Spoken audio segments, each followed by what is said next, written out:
Sebuah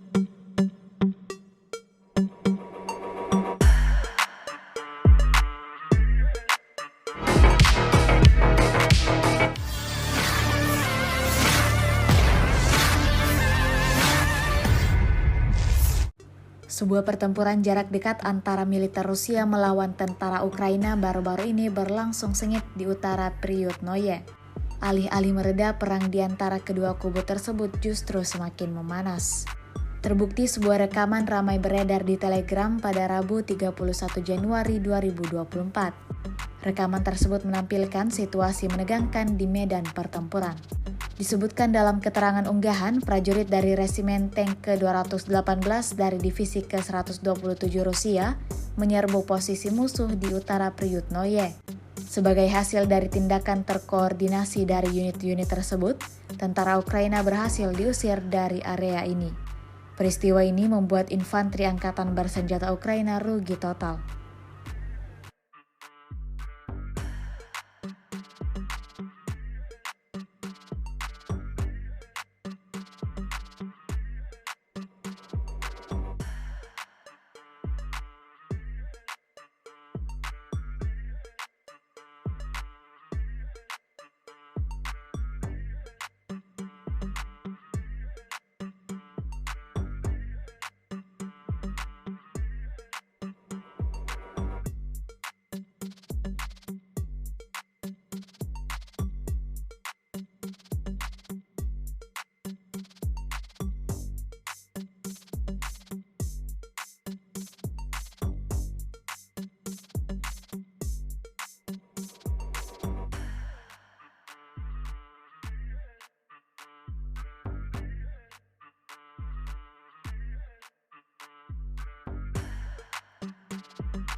Download Tribun X sekarang, menghadirkan lokal menjadi Indonesia.